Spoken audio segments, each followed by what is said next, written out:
Bonjour, bonsoir, tout dépend à l'heure à laquelle vous nous regardez. Bienvenue dans notre émission, courte exhortation. Je me présente, je suis la sœur Ketia et aujourd'hui je vais vous parler sur le thème de bâtir sa vie sur le roc. Premièrement, nous allons commencer par la définition de savoir c'est quoi le roc. Donc selon le dictionnaire, le roc est une masse rocheuse, donc c'est quelque chose d'assez dur. Donc au sens propre, on pourrait dire que bâtir sa vie sur le roc, c'est bâtir sa vie sur une roche, bâtir sa vie sur une pierre. Et au sens imagé, ça serait plutôt bâtir sa vie sur quelque chose de dur, sur quelque chose de solide. La Bible va nous parler du roc dans Matthieu 7, verset 24, donc je vais lire la parole. Jésus dit, ainsi quiconque entend de moi ces paroles et les met en pratique sera semblable à un homme prudent qui a bâti sa maison sur le roc. La pluie est tombée, les torrents sont venus et les vents ont soufflé et se sont portés sur cette maison. Elle n'est pas tombée, car elle était fondée sur le roc.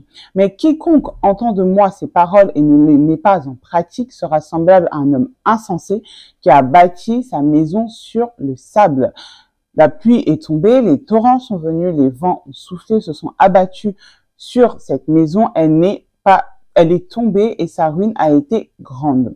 Donc, on peut voir que selon ce verset, donc la personne qui va bâtir sa maison sur le roc va être considérée comme étant un homme avisé. Donc, un homme avisé, c'est un homme qui est prudent, c'est un homme qui est intelligent. Les deux maisons, on peut voir que dans les deux maisons dont nous parle le verset de Matthieu, était qu'il y avait une maison qui était fondée sur le Christ et l'autre maison, justement, n'avait pas de fondement le Christ. C'est ça qui a fait la différence et qui a fait que l'une s'est écroulée lorsqu'il y avait la tempête, lorsqu'il y avait la pluie qui est venue et que l'autre, justement, ne s'est pas écroulée. Donc, il faut bâtir sa vie en Christ. Donc, il faut écouter la parole de Dieu. Il faut mettre en pratique la parole de Dieu dans sa vie. Un autre verset qui témoigne de cela, qui démontre que le roc, c'est le Christ.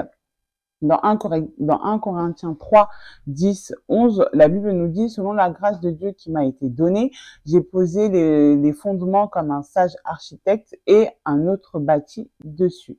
Que chacun prenne garde à la manière dont il bâtit dessus, car personne ne peut poser un autre fondement que celui qui a été posé, à savoir Jésus-Christ. Le roc est donc la représentation de Jésus. On peut le voir également avec l'histoire de Moïse. Donc, lorsque Moïse va frapper le rocher à Horeb et l'eau a jailli du rocher pour pouvoir être donnée au peuple, la Bible nous dit il buvait d'un rocher spirituel qui les accompagnait et le rocher était le Christ. Donc, on peut voir cela dans 1 Corinthiens 10 au verset 4. La question à te poser maintenant est de savoir sur quoi est bâtie ta vie, sur quel fondement tu bâtis ta vie, sur quel fondement tu bâtis la vie de ta famille, la vie de tes enfants, sur quel fondement tu bâtis ta santé, tu bâtis tes études, enfin sur quoi est fondée ta vie. Savoir également que bâtir sa vie sur le roc ne veut pas dire qu'il n'y aura pas de soucis, ça ne veut pas dire qu'il n'y aura pas de problèmes, ça ne veut pas dire qu'il n'y aura pas de complications. On peut voir dans le verset que les torrents étaient venus, que la tempête était venue, mais l'essentiel à retenir, c'est que malgré tout ça, donc malgré les combats, on peut dire, de ta vie, malgré les épreuves de ta vie, malgré les difficultés, je ne sais pas ce que tu peux traverser en ce moment, mais cela ne veut pas dire que tu vas t'écrouler. Non, ça veut dire que les épreuves vont venir, mais que justement tu ne vas pas t'écrouler parce que tu as bâti ta vie sur le roc. J'aimerais que tu fasses cette prière avec moi où tu vas dire, Seigneur, peu importe les épreuves qui peuvent se présenter au devant de moi, peu importe les complications, peu importe les circonstances, peu importe les tourments, je ne sais pas c'est quoi qui perturbe ta vie, je ne sais pas c'est quoi qui dérange ta vie, je ne sais pas c'est quel problème qui te fait pleurer tous les soirs. Tu dis à Dieu, malgré tout cela, je crois en toi, je décide de te faire confiance, je décide de bâtir ma vie sur le roc. Car même si toutes ces choses arrivent, même si toutes ces choses viennent, je sais que ma vie ne va pas s'écrouler, je sais que ma maison ne va pas s'écrouler parce que j'ai décidé de bâtir ma vie sur le roc.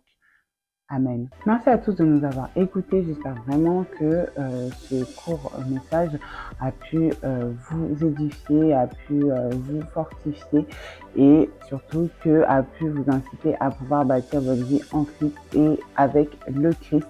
N'hésitez pas à nous suivre sur nos différents réseaux sociaux qui vont s'afficher juste en bas. Et n'hésitez pas également à nous laisser un j'aime et un petit commentaire. Et que Dieu vous bénisse.